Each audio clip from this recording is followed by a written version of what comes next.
I'm trying to make a way, hit the bank so ends can meet. Feed my family, if you don't grind, you weak.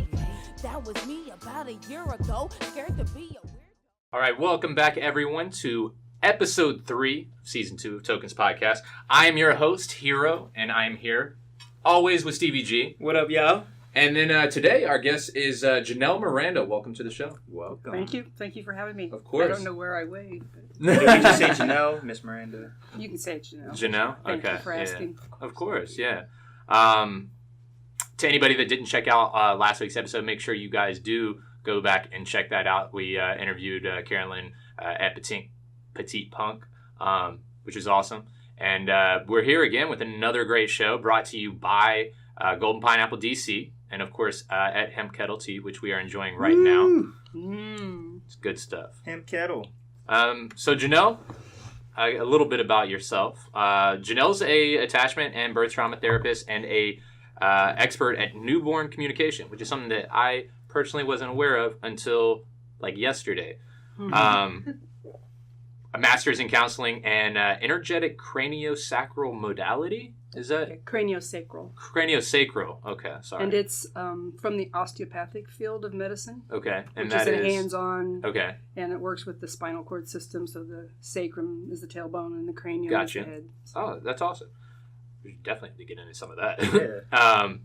And a study of neural processes to create new and science and to create a new and science-based process. Sorry. Yeah. Janelle is the creator of a movie about fathers' disenfranchisement in the birth process, one that me and Steve actually got a chance to look at earlier today, actually, The Other Side of the Glass, which is pretty inspiring.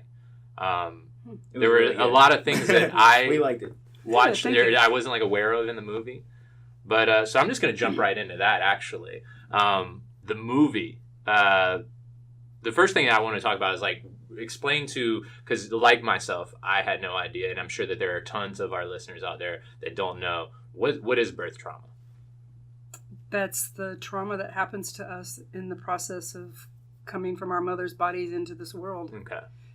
And most of us have birth trauma because we're born in a medicalized system. Right. It doesn't value or honor or even support physiological birth. It's more. I mean, of a like woman's money body grab. is made to give birth, just like elephants and horses and cows and Right. dogs and cats can give birth without us. Right. Although a lot of people are really interfering there too. But mammalian birth that's what we've been doing since we've been around. So everyone essentially has experienced. Yeah, sort of I birth believe trauma. if you are born in a hospital that you've experienced trauma. Right. If you, strictly speaking, if you're born in a hospital, that would be. So, anytime that there's interference with birth, Uh-huh. and the thing is like a woman's body is made to give birth, and for eons women had choices about that, and women supported women, Mm-hmm. and it's been the medical system and the church that intervened, like around 1400, the witch hunts and all that. Sure. So women have always known how to give birth, Mhm. and so as soon as medicine and church got involved, they started intervening and taking away the rights of women to, in the hospital now, women can't even have a right about if she's going to move around. Some hospitals will dictate you have to be in the bed. Oh, wow. And birth is very organic, and it's about moving and opening up. So Sure. the woman needs to be moving around, and there's so many restrictions, and it's all based on a business model. Right. Well, that It's makes not- sense. but Yeah. it's not based Not on the what business humans model, need. but yeah. Yeah. Yeah. No, that does make sense because it's like prior to hospitals, obviously women gave birth. Otherwise, we wouldn't be where we are now, right? Exactly, and hospitals made birth safer in that they had antibiotics. Sure. We had clean water. Mm-hmm. We had sanitation. Those are the things that, if you look at the history, were what made birth safe. And right now, we have the highest infant and mother mortality rates of all industrialized nations, and Black women are 3 times more likely to die giving birth. Wow, I did not know that. Yeah, I didn't know that was that. something Yeah, that it's I had heard shocking. about Skyrocketed recently, like but that. yeah, I And- was not aware. And cesareans have a lot to do with that. Okay, So, and there are trends throughout.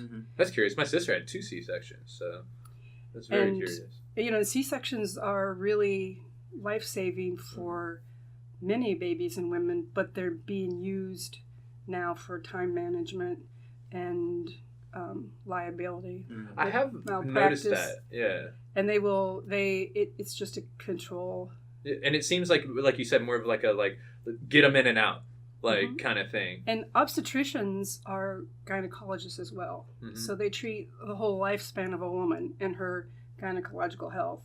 So they're trying to put 2 jobs into one workday. Gotcha. And they want to go home at 6 o'clock as well, and not be up all night. Right.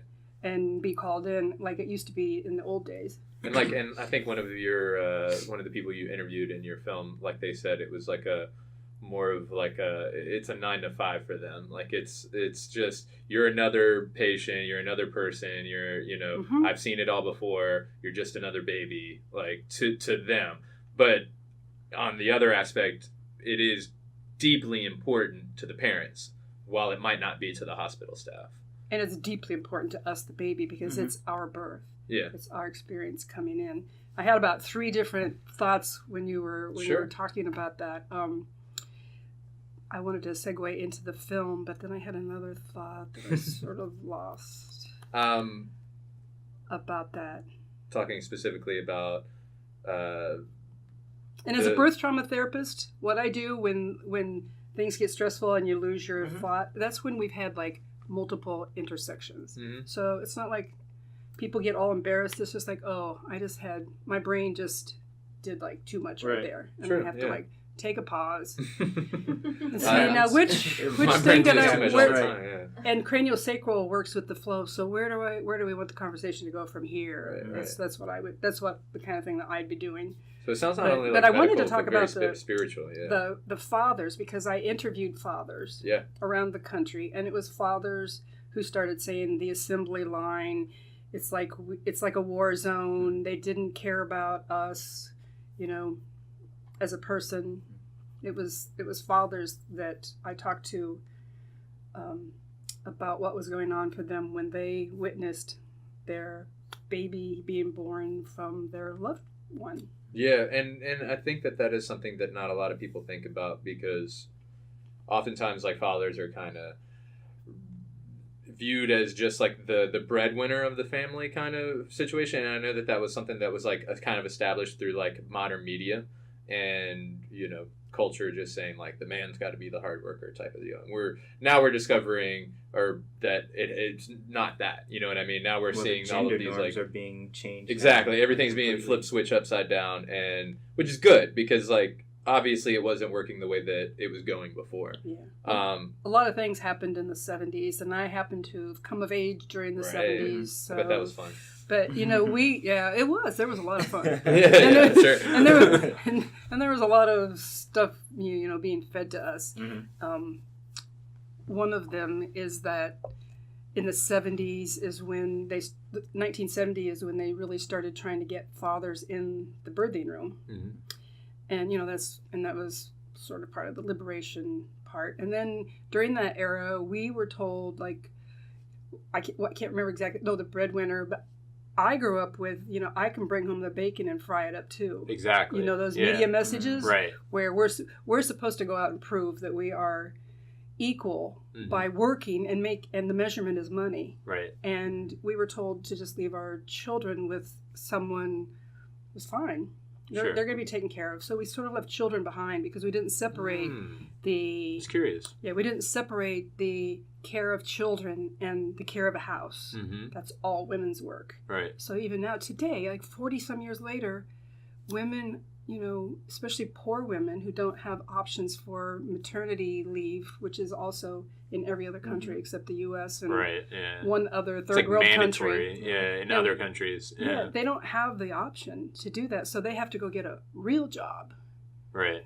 We're like, my big thing is that we are denying what mothering is and what the human being needs, and the human being needs to be cared for and mothered for 3 to 5 years is what James Prescott, who was with the NIH, National Institute of Maternal Health and Children, in the 60s and 70s was doing research. And he came out with his research in 1979 here, and it was squelched, and he was terminated.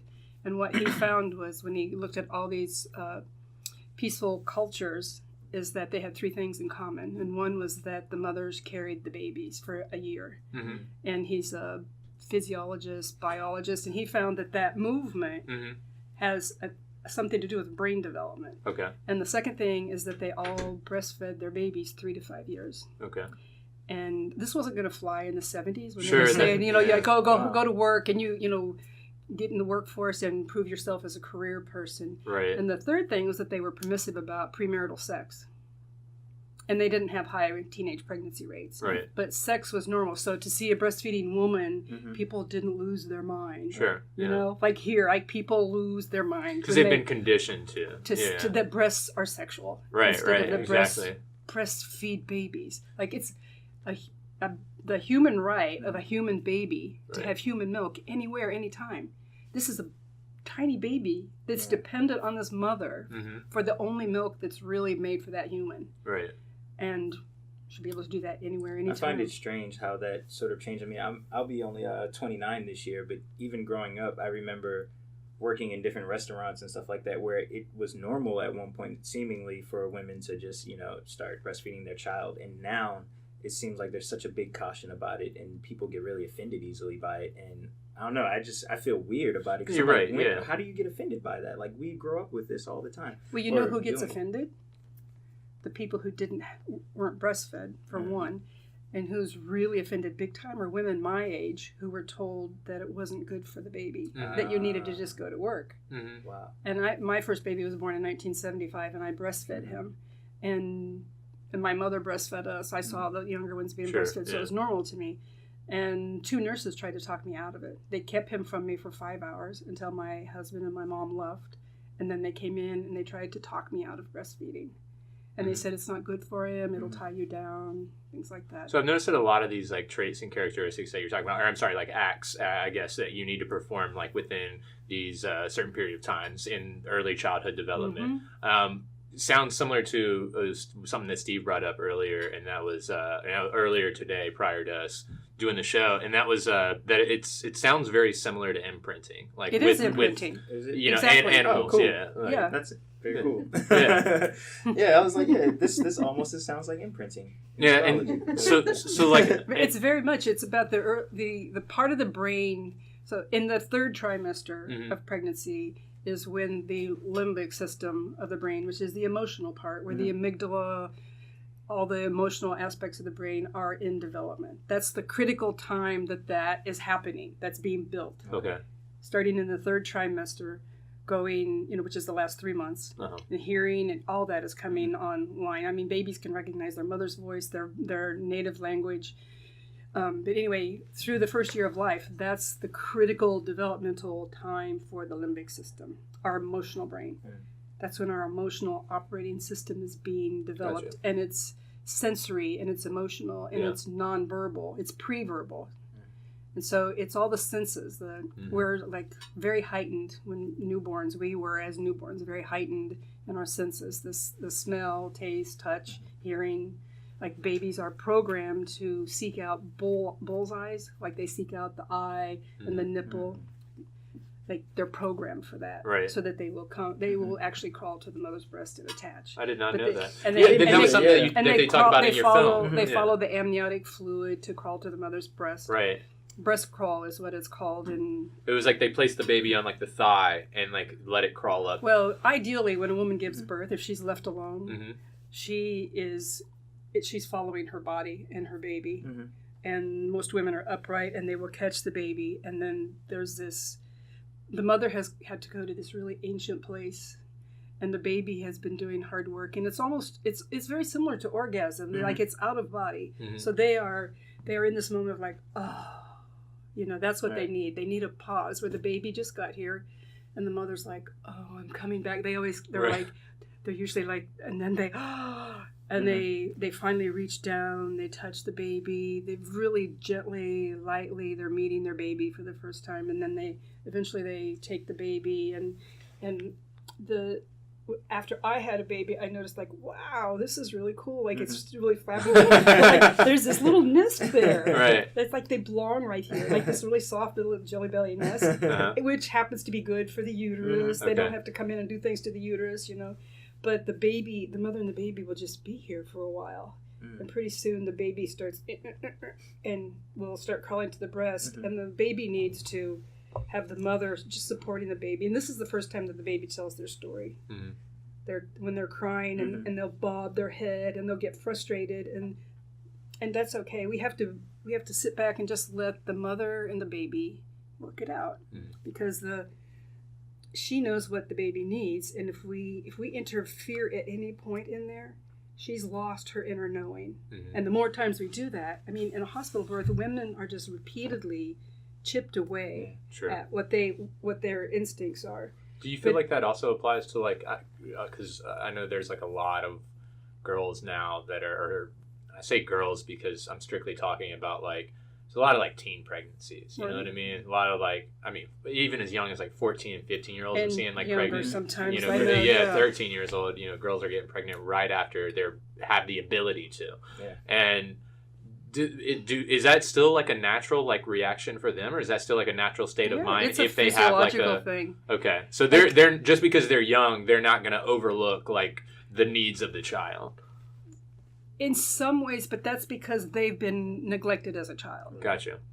So, you know, like, that 13-year-old didn't have to go, oh, this is day 17, and that's the day the heart fires up. And then on day 42, didn't have to go, oh, this is the day I connect the heart with the nervous system, so I need to do that. And, oh, was yesterday the day I was supposed to make the eyes? Like, her body just does it. Sure. You know? So the same body that made that baby knows what the baby needs after the birth. That's a good way to put it. Yeah. So it's up to us out here to support that person. I've had several ahas about how we could actually help those girls. The thing that happens is that people are angry at them. They are treated poorly. There are all these services for them, and they're all carrot and stick kind of services. They don't always necessarily say, what do you want? What do you need? How can we help you? It's like, here's what we have for you. Yeah, and so these young girls are kind of forced into these systems. But in the hospital, you could go through 3 shifts of nurses and doctors, and you'll have a nurse with a different attitude about what she thinks about women of color, like mixed marriages, the age of the baby or the age of the mother. You know, personal prejudices. We're constantly subjected to their belief systems, and it's not medical. But if they would stop and go, wow, we could change the world if we would support this 14-year-old mother, for us to be hands off, let her like figure this out with her baby. Let her smell. I hate caps. The hats that they put on them. Yeah. That's a big blocker. That they put on the baby? That's a big blocker of attachment, because the mother is supposed to smell the baby's head. And you'll hear people, you'll see people in birth, like nurses, midwives, doulas, grandmas, you know, they all like, I just want to smell the baby. They want to hold your baby because they want to smell that baby. Well, they're attaching to that baby. Yeah. But the baby doesn't want them. The only thing a human baby wants is that body that made him or her. And it can tell the difference. Oh yeah. Like we're very connected to our mothers, whether we want to be or try to not to be, you know, because she made us. She's kind of the creator. I have a question, and this actually is something that Palmer had talked about, and this is that even though we don't remember those first interactions like right after birth, are they truly beneficial like later in life as we get into adulthood and things like that? Like, how does the science play out as far as that connection goes? Well, you understand imprinting. Oh, okay. Clearly, right? Yeah, I do. Yeah, so it's sensory memory. Okay. It's the implicit memory. Have you ever said to like, geez, he's acting like such a baby? Sure. Yeah. That's somebody who's like flipped into their conscious brain, all the things that they've learned over time. You're not supposed to do this, you're supposed to do that, you got to be a good girl, you got to be a good boy.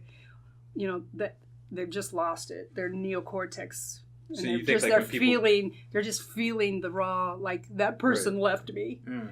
So when someone has like is really into their emotions and really just like can't control it, like loses it, you know what I mean? Well, that's like an example. You'd say that would be an example of like maybe what happened to you it's as an a child, early as a baby. experience. Okay. They've whether it's 5 years old or 5 days or 5 months in the womb, they've slipped into something that is feeling like this out here, but it's being projected onto the wrong people. Right. So and it's everybody that shows up is like is going to either elicit, learning in either a positive or like a more hurtful way or painful way for us, or a happy way. Of course we love the happy, the people who help us grow in a happy way, right? And it's those people that come along and really trip our triggers, that give us big opportunities that are kind of challenging to. Right. So would you say, and because I'm not embarrassed to talk about my childhood and stuff like that, so for an example, I know that my natural father, I'm pretty sure he was in the room when I was born, but he wasn't the best guy, I guess, to put it lightly. Do you think that because I give my mom a lot of credit for how I turned out. I think I turned out all right, and she's amazing. She's wonderful. She's the best thing that I've ever best person that I've ever met, best person that I know. But obviously, we disagree about some things, but ultimately, I turn to her for a lot of stuff. You have a healthy and nice connection with her. But would you say that some of the at times I can be a real son of a bitch, especially when I don't get my way, and if I don't understand something or I don't necessarily want to do it your way, and maybe a bit arrogant. It's a little arrogant sometimes. Yeah. But do you think that might be because we're being honest here? Do you think that might be because the relationship or the early childhood relationship development with my father? Because I definitely don't contribute that to my mother, because my mother is a very humble woman. But from time to time, like Steve says, especially when I get drunk, I get very confident in myself, and it's not a quality that it's the liquid courage. Exactly. Liquid courage. Oh my! I don't not a quality that I essentially approve or necessarily approve of, but I oftentimes think that sometimes when I am a dick or an asshole to people, that it's not yourself. It's not me. Yeah, and I know it's not me. Well, let me address the alcohol first, because I've been reading recently some really interesting stuff about alcohol, and there, religion has come in and taken over a lot of our languaging and our belief systems, but alcohol really does open up a person to be attacked from, to act in ways that are not themselves. Sure. And some people think that there are entities out there that can attack. And an example of it is I watched this show, these mediums, and they go out and they remove ghosts. But they went to a house where this woman worked in a bar that used to be where they used to hang all the bad guys back in the day. Oh, shit. And there was all kinds of I would stuff have never going worked on. at that bar. I know, me neither. But anyway, I was interested in it because I'd just been reading about this, where alcohol, it allows bad energy to come in and take us over. So sometimes it's our ancestry. We all have alcoholism in our ancestry, in our history. Yeah. Because it's if you're American. Yeah. So, that is something to look at, I think. But it gets couched into religious terms that some of us don't really want to. So it could be that sometimes when I'm acting out of character, that might necessarily be. Yeah, it's because you've let down other entities. You're being influenced. We're constantly being influenced by the other side. Right. And so what about the sober times? Well, see that? What about those times? Thanks, asshole. Well, it's interesting. If I were just a traditional psychologist person like I used to be, and what I was trained to look at would be your mother's parenting, your mother's mothering. Okay. And I don't know too much about that. I never met them. Your perspective of it is the only one that really matters. Yeah, fair enough, right? Yeah, but I mean, I'm just using that as an example that the first thing that people go for is the mother. Right. And while you were talking, I was like, wow, she accomplished all this. She raised you, took care of you to be a pretty decent human being with no pay for it. It's unpaid work. Right. And there's some new stuff out this week where women with children and jobs work 90 hours a week. Oof. And single mothers work hard.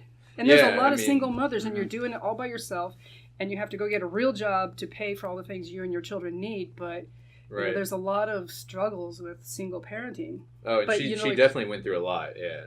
And it's really nice when people can come through that and go, wow, now that I'm older, now that I'm a parent, I say, like, how does she do this? Right. You know, it's kind of nice to look back. It's weird because I don't necessarily think of my childhood as like a bad childhood, but then I like the other night, for example, I had dinner with Steve and some friends, and my cousin was there, and he just moved to Northern Virginia, and I haven't seen him in years, but so of course we talked about like old times and stuff like that, and I didn't realize how rough my childhood was until other people commented on it from their their standpoint, their observation, and they were just like, man, like you had it really bad. And I'm like, but I don't think it was that bad. But so like you said, I guess your opinion is the only one that really matters. Yeah, and it's nice that other people were seeing that maybe you were having a hard time. But sure.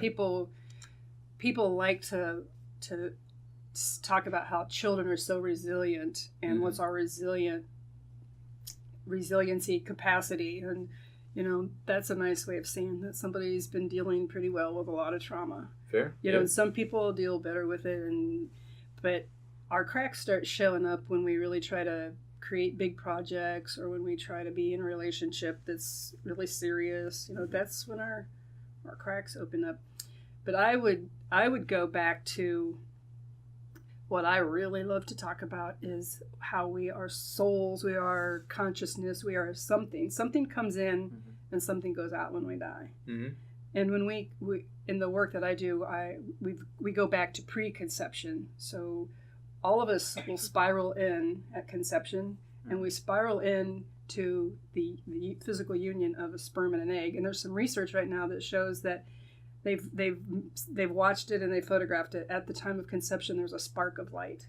And if you think about how many sperms and eggs pass each other all the time, I saw that. I've actually seen that. Where they talk about the spark. We should have multi-trillions of people. Yeah. But it takes something that. But it's like actually electricity. Like it's like actual energy that is. Yeah, and we are energy. Sure. We're not matter. Yeah. So it takes some energy that wants to come in. Yeah. And I happen to believe, and I have my mentor in this field was the pioneer, and there are several other people. James Hillman's book, The Soul's Code, I read that, and it's all about how we choose to come in. Our free will comes before we're conceived. Yeah. And we choose the sperm and the egg and the circumstances for the journey that we're here to live. That's interesting. Like that soul chooses a specific situation for what it wants to accomplish. And for the genetics. Like when we come into this and we spiral in, like everything spirals energy-wise.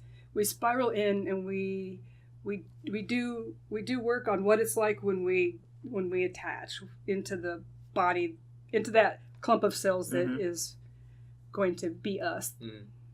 And we come into like our whole ancestral line of our mother and the whole ancestral line of our father. Like, and I like to say that we live the secrets of the ancestors.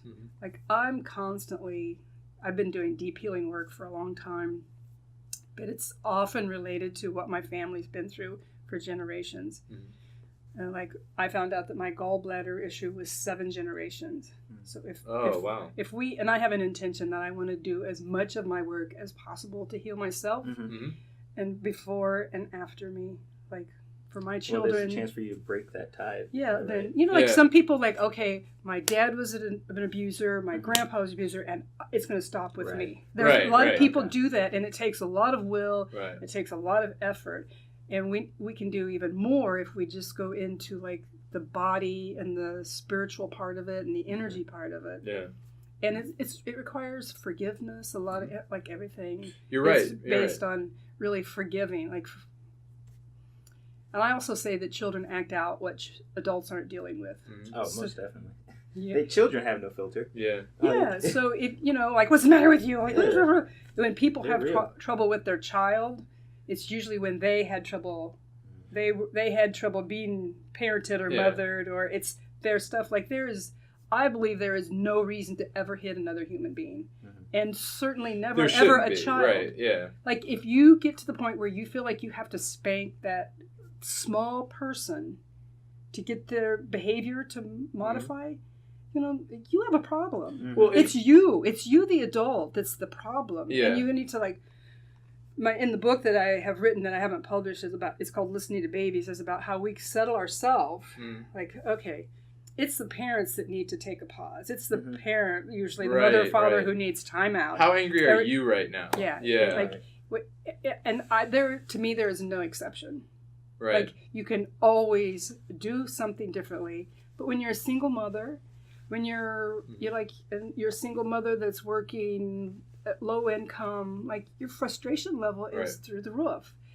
And children get the butt of it all the time. And I see it, like, I don't ride the bus so much now because I have a car, but all the time on the bus, like, and I see it in restaurants everywhere I go, like, the baby starts crying and the adults will be like, oh, I'm sorry. And I go, oh, don't hush your baby for me. Like, you know, I'm an adult. I can deal with that. My only thing is, don't bring your baby into a movie theater. Like, there's a time and a place for that. Well, if you're breastfeeding, there's usually not a problem with that. Right, exactly. But I think the babies should be allowed to be in there, and if they're not, if they're not being settled, it's not really a baby place. Right. So then take them out. Well, and there was like but don't stay in the movie theater with the baby like crying and crying. There was a movie theater back home. They did Movie Mom Mondays, and every Monday they played the exact same films that were on the rest of the week, but it was at a discounted price for moms to come in. The lights were kept at halfway on so that they could keep an eye on the kids. That's cool. And like it was just, you know,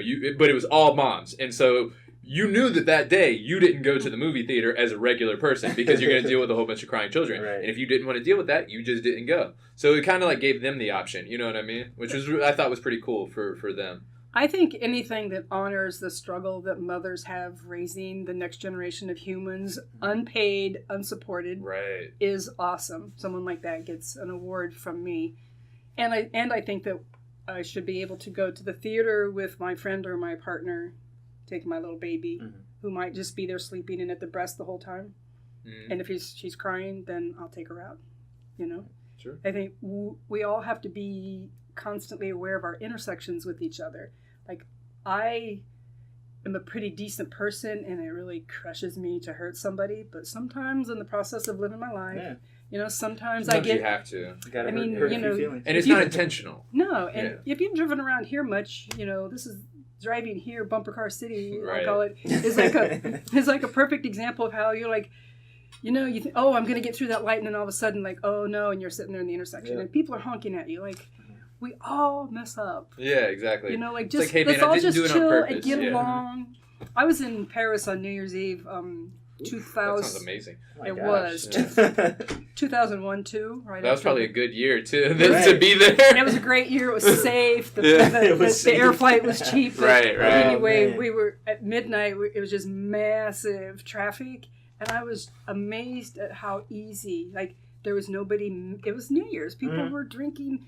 Nobody was screaming at each other. We were just like around a circle and like massive cars. And well, America's like very young, and I think that a lot of times we forget that like as a country we're young, and as a people we're young. Yeah. And so like we don't have like established like there are parts of like I've got friends that live in like Hong Kong and stuff like that, and like they just talk about how busy of a city it is, but how easy the metro works, all of this things in comparison to like us, but also, again, like medicine and stuff like that. How like, oh, I got the cold. I could go to a regular doctor and get flu medicine, whatever. Or I can go down to this homeopathic dude down the road who does acupuncture on me, and I feel better in 15 minutes, 30 minutes. Yep. You know? And so they have like kind of that option. And it's weird. Like, it's hard to argue it when... It's so Western medicine here. has only been around for a couple hundred years, and it's the alternative. And Eastern medicine and all these homeopathic Cranio Sacral. Exactly, that stuff's been around for thousands of years, literally thousands of years. And still Cranio Sacral, as it's called and is now, has not been, except that A.T. Still, who is the first osteopath who developed the osteopathic profession, lived among the Native Americans in rural Missouri, and so it's very... Well, in the Craniosacral, even though that particular... But it's working with energy of the body system. Yeah. And even though that version of medicine or that department of medicine may be new, it sounds very similar to how Buddhists talk about aligning your chakras Yeah. and like keeping, your chakras in alignment to allow like your body to be, more productive, or your spirit to be more productive. So even while like, the more in-depth version might not be now, it sounds like it did have roots. Oh, it's all related. Yeah. And it's interesting, when I first started in about 99, 2000, and in the early 2000s, Mm-hmm. like people would say I'm evil and it's not biblical. And that's when you started doing the Craniosacral. Yeah. Okay. And I was going to speak at an attachment group one time in about 2003, and this woman tried to get me banned because I wasn't a Christian. Well, are you religious? Or I'm very spiritual. Yeah. Okay. Gotcha. Yeah. I'm the same way. Yeah, Yeah. the same thing. Yeah. Raised Episcopalian and Irish Catholic, but like just very just spiritual. Yeah. Same. So there were several people that were my clients, and they'd actually referred her to me, and she was really afraid of it. Mm-hmm. And so, but they said, no, you can't do that, because first of all, you don't know whether she is or not, and if she's not, so what? And it's an attachment parenting group. It's not a Christian group. Right. And Wow. but right. and it's really amazing to me how much that's changed. Yeah. Like I can freely talk about energy now, Mm-hmm. and people Don't look at you like you're nuts. Yeah, most people have some Awareness of it. Yeah, and I think yoga helped a lot with that. True. Yeah, And- it did. and Yeah, opening which up that was information even about- took a long time to spread out, like Yeah. compared to when it was introduced back in And like it had to the be more 70s athletic. and 80s. And about And your then- losing weight Of and course. being fit. Right, exactly. It's not about the spiritual; it's about being limber and flexible. Mhm. And cannabis helped too. Right. The popularization of it and being legalized, decriminalized in a bunch of different states, I think allow people to be able to finally A lot of expand their shifting minds. In the last 10 years. Mhm. Well, Yeah, big that's my thing. time. The last 10 years, I feel like for any other generation besides ours, like it's been very quick for us. Like, I don't know, it's just like, where did the last 10 years go? But That's prior it. to it, it seemed like there was some type of steadiness with life. Right. And then, like, again, like you said, the last decade, it was like, Well, because Whoa. we learned with the development of like new technology and stuff like that, and the ability to literally pick up your phone. Well, the ability to have a phone in your pocket, and then the ability to pick up that phone and record a video on What it. used to be in Yeah. a room. Right, The right. size of a room. Exactly. Yeah, the very first Yeah. computer that NASA built was as big as this freaking room that we're in right now. And, You know what I and mean? holds a And it- fraction yeah, of what it had you like have in your hand. 156 Yeah. megabytes in it. You know what I mean? I've got freaking 60 gigs on my phone. yeah. But yeah, it's like And the world is just at your fingertips. yeah, Literally. and so like the fact that like technology is a bit more advanced, I think that more and more people are discovering that they've been lied to, and that's why we're more open now, I think because that's we're learning that traumatic, though. shit ain't true. Like you said, with that one thing I've always been an advocate about is you talked about like the medical industry being very A corporate business. and very business. It's a business. And I find it very funny that there are tons of other countries that have cures for what we in America would be considered like an incurable disece. Yeah. And so the thing is like we go to these doctors and we're like, hey, Stereo like over I here. can't do the or I have like this form of cancer that in Cuba they have a freaking shot for that will just take care of it. Not But- to mention, like, food. right, good exactly, food, or and- different types and of food working and through different your healthy emotional, lifestyles. the connection of, like, emotion to disease is Right. really big. Yeah, and they say sometimes just meditating on it and concentrating on it, telling your body, "Hey, I've got a problem right here. Go fix it." And like just that communication. You don't realize We want to how get much rid of stress everything, does, too. and I don't know how much of the film you saw, but I can send you a code so you can download Oh, the we whole had thing. it. We downloaded watched the about whole a thing. good. Yeah. We have like 30 minutes left. Yeah. So Of we the got whole pretty thing? far. Yeah, we Oh, so watched you a went lot through of Hold it. on. Yeah. Is it 6 volumes or is it one? It's 6 shorts, 6 chapters All like about 2.5 hours. total. Yeah. Oh, okay, then so we only watched have- most yeah, of we it. only Yeah. have So about- you saw chapter 6 that was about the imprint for war. Mm-mm. Maybe that was when we. It No, was we like haven't- right before. we The haven't last seen one we the- got to was the one where the lady was talking about her umbilical cord and she was able. No, to we were feel- further than that, but The yeah, heartbeat? that was Was it? actually something that I did want to like bring up earlier. I thought that was the last one we saw. No, we got so much. we got like Yeah, maybe I don't know. like, Yeah, we were talking everything back we and do forth is a about it. war on. Okay. Right. Yeah, there's the war on poverty, the war on cancer, the Mhm. war on Christmas, the war Drugs. on women. Everything is a war, and Yeah. that's from that imprinting that we have to get rid of. And when I'm doing work with someone who's doing their healing work, the healing of their emotional brain, their limbic system, that is the baby self. Mm-hmm. And so basically I teach people how to hold their baby, their own baby, in the way that we needed to be held. And wow, I just lost my train of thought. No, you guys are so intent. They are so intent here. It's awesome. Like, I'm a very active listener. I keep thinking we're running out of time. I have all these things to talk about. But we don't get rid of the baby. Mm-hmm. So it's very important because we are raised to get rid of all of our symptoms instead of our symptoms being a part of us, being the message, being like cancer, like the emotional part of disease is really important to look at in terms of not getting rid of the symptoms. Medicine is like just cut it, drug it, get it out of here, and doesn't look at the whole person. Right. So, but when I'm working with somebody, we bring the baby with us.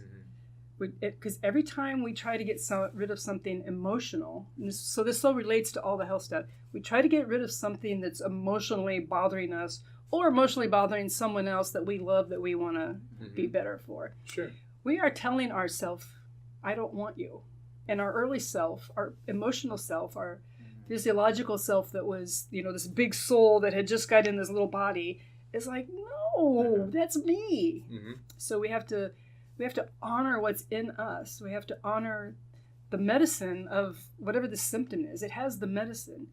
And so when we go back and we heal some part of our early brain, we have this amazing gifts in there. Like my birth was my arm was up and they broke the clavicle which was really horrible, but I had forceps too, deep forceps because it was in the 50s. But in healing that and embracing it, like shining the light on those shadows, some of my greatest gifts are there. Like I did the film. I did everything but the music, which is we were talking about that too. Which is, and I didn't. I had to learn Final Cut. That was really cool. Wow. I was 50 years old and I had to learn Final Cut Pro professional editing software, and I was like, I did not read the fine print on this life contract. But it's interesting because my dad was at my birth in 1956, which is like one of 4% of births back then. And people say, how did you know to do this? And it's because I knew my dad was there, and I knew my dad was disempowered. And my dad never had anybody to talk to as a man. And even now, like when I talk to men, they'd say, I can't believe this. I didn't even know I needed to talk about it at this level. And that's what His Moment of All website is about, is supporting the father to get to tell his story, because he has witnessed what in any other circumstance would be huge violations of his partner and his baby.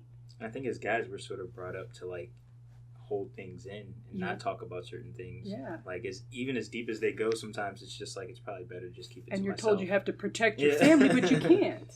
Yeah. You have to stuff that too. I'm starting to learn that more as I get older now, and it's okay to talk. Because I've It's been okay to be a bit more open. Yeah. Yeah. Well, it's certainly, I've been a huge advocate of, I followed the men's movement since the 80s, and I've worked with men, worked in the VA. I created a program for the batterers. I wouldn't call them that now. That was But like I've pretty always had, like interesting, whenever some guy does something really atrocious, I'm that person that's like, why? but he was a wounded baby or a wounded Right, child. Or like, what happened to him? None of us are monsters. Like, where did it go wrong? And Or I what always go to the affected- root. Let's fix this. Let's and that's what all of my work is about. That's what my film is about. My book is about. My work is about. My art. I'm doing intuitive soul portraits, and that's calm in the chaos book.com. yeah. So everything is about healing at that level of what can we do to make human beings who are wired for love? Because as I say in the first part of the film, through the people that are speaking, our brains are binary like a computer. So we learn in ones or zeros. So it's either firing or not firing. Right. It's either love or fear, pain or joy. Like we're always trying to navigate between those with lots of layers of it. But we can imprint babies for love. And mother love. And if you have babies that are wired for love with the mother, they're not going to ever frack the earth, because Right. they're gonna love the mother, and they're going to understand connection and abundance and support and compassion. I have a question, just because on this, I was thinking about it while watching your film. I noticed you used the term babies having a connection or a wiring to love or to mother love. And I was wondering, how does that play into, again, our growing world where we have families now that have 2 mommies or 2 daddies? That's a Large good question. household. I just didn't know if that was something that had ever factored into your studies or now. And it kind of circles back around to you as well. What I'm talking about is not who is showing up afterwards to be the mother or the father or the configurations. I'm talking about this entity coming in to a sperm and an egg. Okay. And so I have been at surrogacy births, and on my film blog spot, I have reviewed a film that I really liked about 2 surrogates. And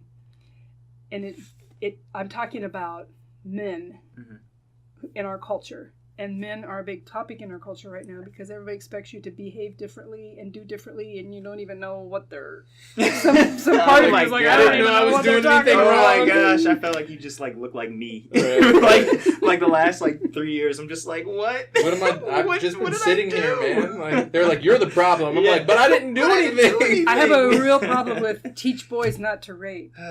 I'm like, what are you doing? Well, You can't be that's putting actually that. something that we you can't actually be talk a lot of. Like putting that whenever out we talk to there. people about You're programming people that them. work that they use the term rape culture, I always try to tell them like, I don't believe that's a thing, because I don't think that there's a whole group of guys out there being like, I'm just gonna rape a woman. You know what I mean? Because like there's got to be There's some out there, but they're not the it's not they're not masses we're talking connected about. together on such a level that it's a culture. It's not a you know? secret organization. It's not an organization. Yeah. It's just there's That's a very weird brave dude of you over as a here, white and man. there's a weird dude over there. What's that? That's oh very yeah. brave of you as a white man. Oh yeah. I mean, I don't think that's the case either. No, well, We it's talk it's about like that. the word feminist. Like I don't have a problem with it, but I don't necessarily believe that giving the word feminist to describe the feminist movement is a positive thing, because I think that normal people should just respect women, and we shouldn't have to call you a feminist if you respect women. You're just normal, you know. I have struggled with that since I was since I was coming of age in the 70s. Like I didn't want to.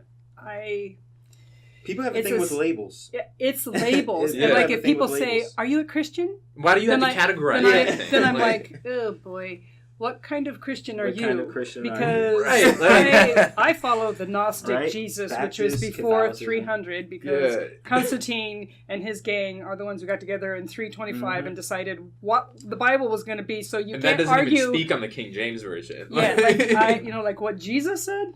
Yeah, but they're like they want to. So, and it's feminist too. Are you a feminist? And Right. Mhm.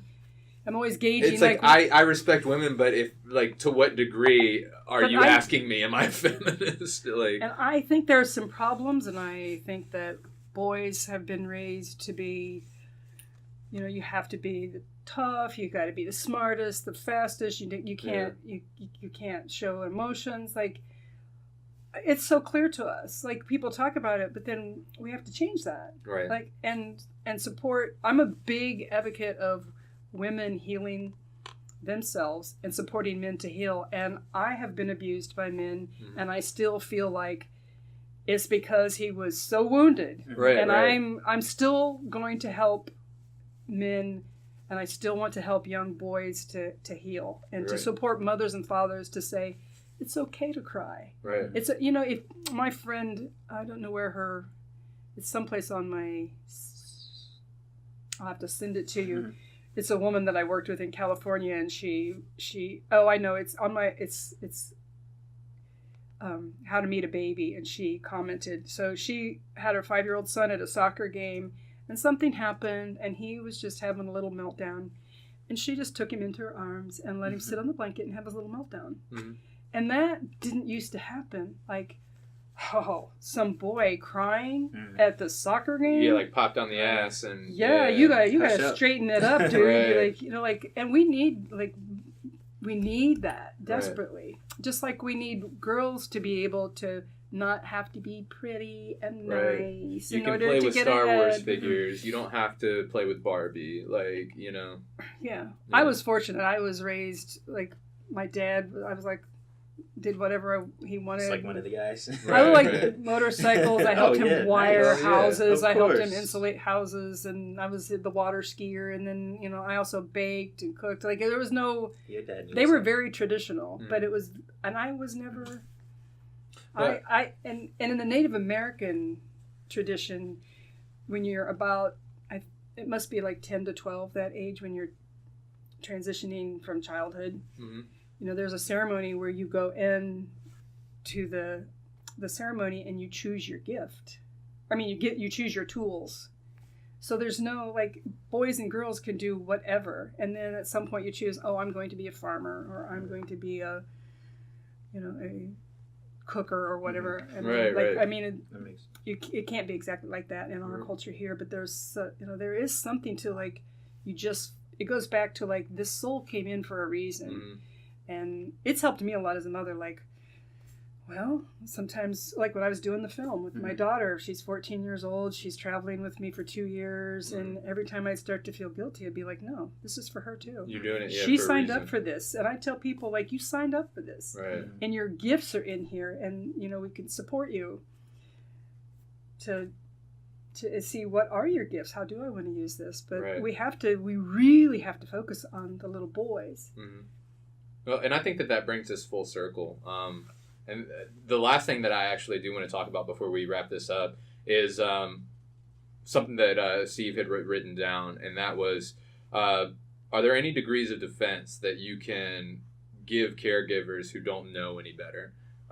Because, this is how the medical industry has educated them to this point. So is there anything that you can, like, any pointers or anything that you can give for people that just don't know any better? Or for people to give their caregivers who may not know any better True. Are you talking yeah. about it in the birth? in the birth process. Yes, yeah. Well, Like I- strictly speaking to what you relate to. I'm vegetarian. I don't know if you guys are vegan or vegetarian, but if you're vegan, you don't go to a steakhouse. Mm-hmm.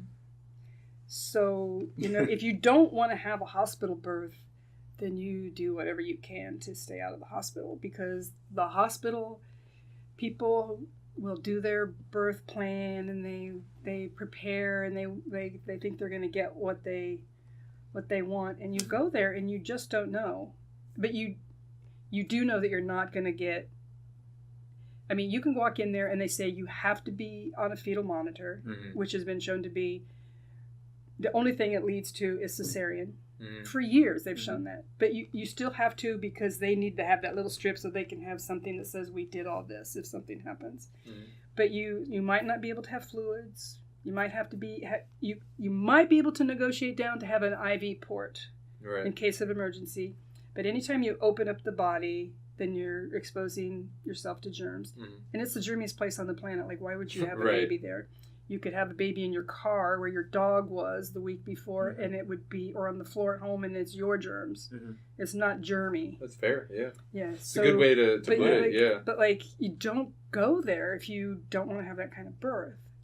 And there's a big, big fight. It's like the abortion fight, the gun fight that's secretly going on, kind of, unless you're in the loop, against midwives all across the country. And so now they're legal usually. I've heard of this, yeah. They're legalized by the medical establishment's standards, not the physiological birth. Yeah, so it's legalized by what they think So you might get a need to do. midwife, Yeah. and you might hire a midwife to be at home, but then she might be in there, cutting the cord right away, putting the hat on, doing all these things. What the medical industry has taught because that's her, what yeah. she learned.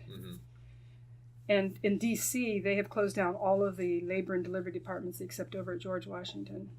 So that's the only place you can give birth in D.C. Wow, I didn't know this. Yeah, so it's a huge need for women who are in parts of the city where they don't have transportation to.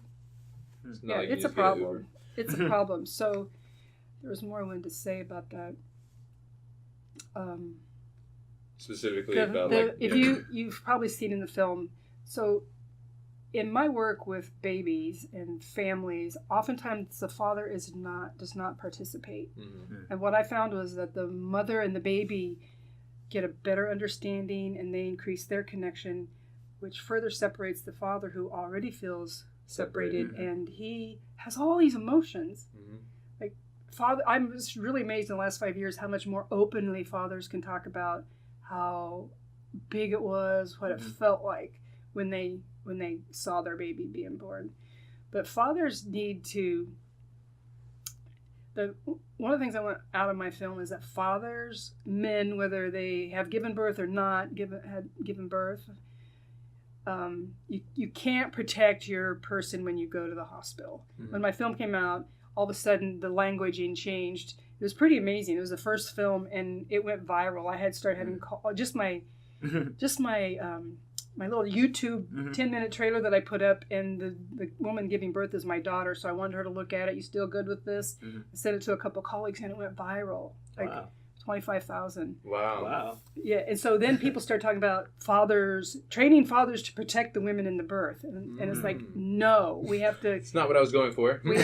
But I didn't even know that yet, because it was coming. You know, you guys do this work too, like ideas and films and books have their own plan, and then you got to interpretation. You got to hang on as it starts. It's using you to come through, and you got to like just hang on. A lot of times, yeah. But I want fathers.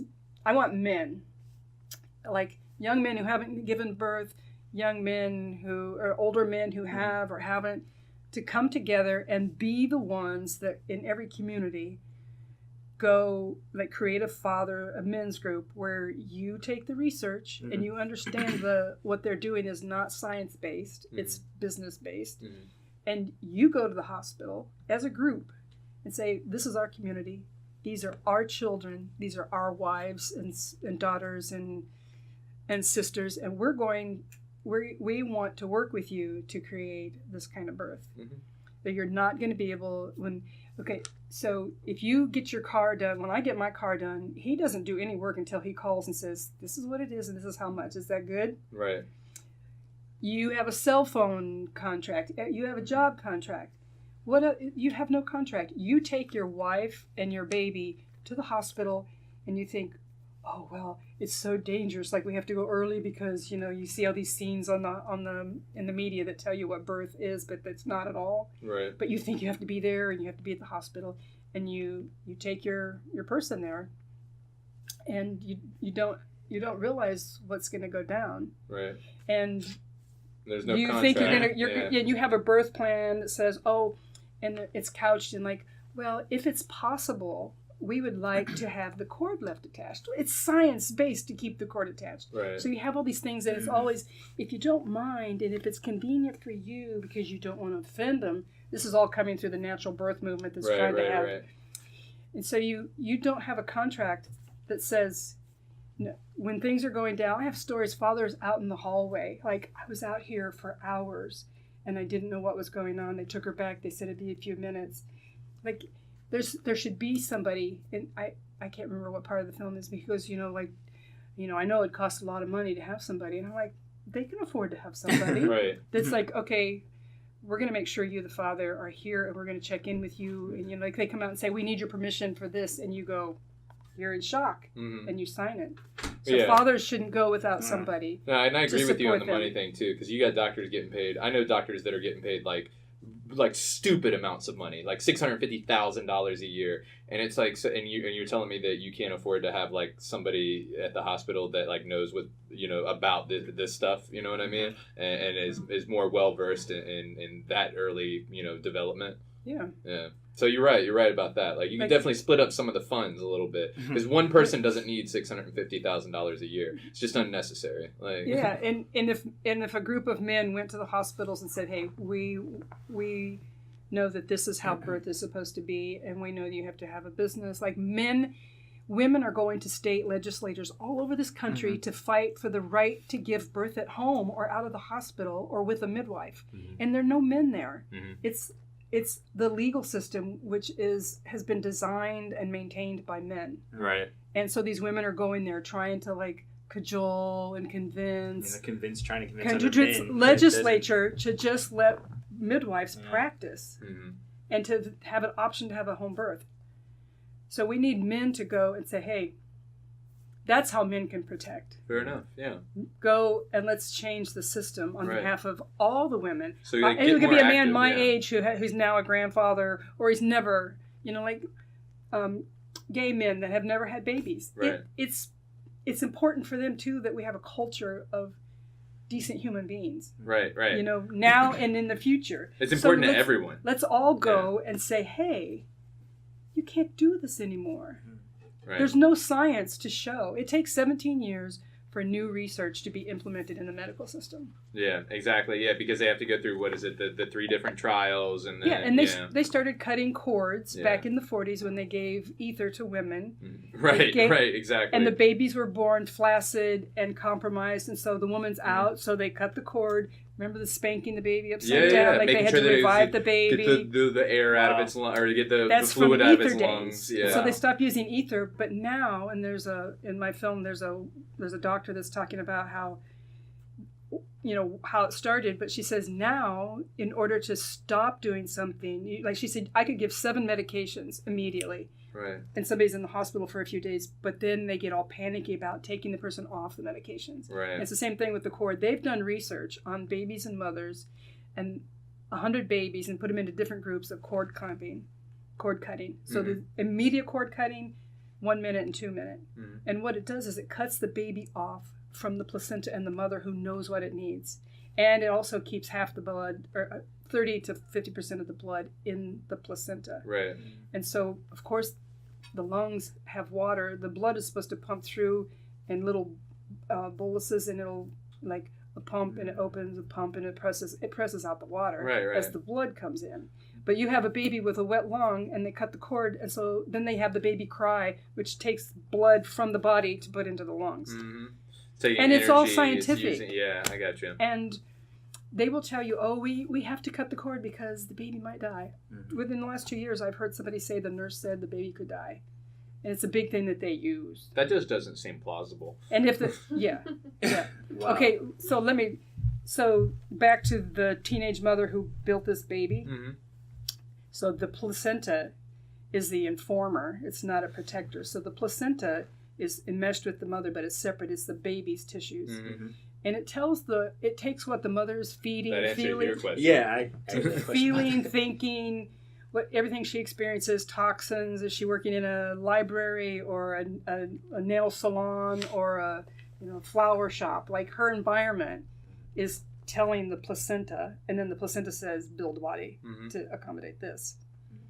So the baby is always in relationship to the mother and the placenta. It's almost like the 3, like there's this 3 is a special number. The Trinity. The mother, baby, placenta. Gotcha. And the mother doesn't have to think about it. She can be conscious and say, I need to eat organically. I need to not be working in a nail salon. I need to not be working in a bar, like whatever. We should support mothers to do that, to create babies that are built for love and compassion. Right. But after the baby's born, they act like, and this is one of my big things, it's like the most anti-feminist thing that they do, and none of the feminists even get it, but they say that the mother's body has become a killer. We have, as soon as that baby's out, we've got to cut that cord. Otherwise because something and what they do is they take the baby away and they do all these things, and it's a huge breach of compassion and attachment, and it destroys the woman's trust in her own knowledge, and it creates, for the baby, it creates all this panic and fear and separation, blood loss. Have you ever had a cut where suddenly you have this big gush of blood? Right. And you're kind of like, whew. Right. Yeah. I mean, that's the experience that we're coming into, and it's panic because they're not getting their blood, and they have to breathe and pull blood, into the lungs and struggle. So you have a home birth, and people like grandmothers are there, grandfathers are there, and they're like, the baby's not crying, and they don't realize that that's not normal. Like if you leave the cord attached, the babies get their blood and they're looking around, and a lot of them never cry. Right. Babies don't have to cry. Right. It's all like man-made. There's a story on your movie, which was my question that you just answered, actually. There was a young woman who had just given birth, and apparently like her doctor or her midwife had to leave or something like that. And then there was another nurse who had come in, and she Yeah. allowed the woman to hold the umbilical cord until the new doctor came in. And for that moment, she was able to feel her heartbeat through the She could feel umbilical the cord pulsing. And with it was- the baby all at one time. That's a doula that lives down in Newport. Okay. Is that Virginia? Virginia? Newport, yeah. Virginia, And it was yeah. her sister giving birth, so it was her niece. Okay. Yeah, it was. Yeah, That so was it. Yep. she talks about how that whole connection where she could feel so much. And there's a guy named Freedom. He's Yeah, we saw him. Freedom Freedom Tobias. too, like Freedom Freedom. Tobias. He's awesome. Everybody loves That name Freedom. was Loves awesome. his name, yeah. He's a cool ass name. Well, he's an Ayurvedic astrologer, and he actually goes to India wow. to teach, and he's got a book. And he was just a father that I met at yoga when I was living in California, and he started telling me, and I was like, oh, hey, I got to have this story. Can you do this? Right. But he's talking about when the baby was born, he's holding the placenta because they wanted the placenta to stay intact, and then they had to go to the hospital. And the hospital, once you go to the hospital, you are at the mercy of their routines and whatever that hospital and those people on call on staff in that hour, what they think is right. But he talks about how he just, and he's very spiritual, so it was like he felt like the generations behind. Like That was a very interesting really story. the placenta, Very, very placenta interesting. is That's what told so him that. powerful. Mhm. Yeah, That was very interesting.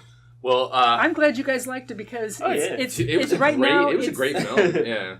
Right I now, can't wait to finish it's it. you know, I wasn't expecting to be as into it as I got into it. Like, when I first saw the original. No, it's about birth. The opening, yeah, exactly. I was like, oh, all right, it's about birth. And then I started watching it, I was like, oh shit. There was within the first 5-10 minutes, I learned all this stuff that I had no idea about. You know what I mean? So Yay. yeah. But are overlooked. It's things, Completely it's overlooked. And it's things stuff that makes that are sense. happening every day in life that have a deeper meaning Yeah. that we just wouldn't even think of. And it's not like I'm sitting and here. it explains so much Yeah. that we struggle with, Yeah. and then we how can we do this? How can we fix this? Mhm. I want to say one more thing. No, Remember go that. ahead, yeah. By all means. There's a big opioid issue right now. Right, And everybody's everywhere. wringing their hands about Everywhere. that. Yeah. Guess what's in epidural?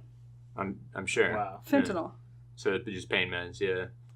They're using fentanyl in birth. So Right. women who are giving birth, and it cuts off Mm-hmm. her connection to herself and to her baby. You can't so you can't feel anything on babies fentanyl. babies are being born under the influence of fentanyl, and they're just wringing their hands. They can't figure out what's going on. Right, and then I'm sure that Now, 20 years later, we have 20 to 30 years of epidural, right. and And then now we're it's the whole thing with the 80s and you had the crack babies and then the association between that and ADHD and all of that. It's that's what I'm curious about. Is what is all this fentanyl and getting the medications that we have in epidurals What now? did it do to us? Well, what are we gonna have in 15, 20 years from now? well, You we're know what I having mean? it right now. You've Exactly, seen and it. that's what we're experiencing right now. And so it is it comes all full circle, and you kind of get the "ha, I told you so" type of moment, The aha. Right, I say right. when I went to infant massage training, I worked for the state of New York on welfare reform, systems reform, and it was not working. And I was so out of there. And I went to do infant massage training because I wanted to okay, I just want to keep women out of the systems. So if I can help mothers and babies to attach early and keep them out of the system, then that's the best thing I can do, because I can't change the system. Even New York was my dream job, And then I got into infant massage, and my trainer was into birth trauma, and we had an activity for us to do something with our own, and the forceps, the everything. To me, I say it was Hallelujah Choir started singing, and the clouds parted. The sun came up, and I'm Right. yes! You knew what you needed to do. Yes, and then I got involved in the looking at, I was well, I'll just go to birth then, and I can help him right away. And it was so horrible. And then my experiences of giving birth came through, and then I spent 2 years doing craniosacral, and then 2 years doing specialized work in the birth trauma healing. But it opened up everything. Right. And we've been trained that we don't remember, and we were going to talk about circumcision too, but all these things that they use, forceps, vacuum, they say, oh, the baby's fine, the baby won't remember it. We remember everything, but it's in different layers of the brain, and it's different kinds of memory, and they all have to work together,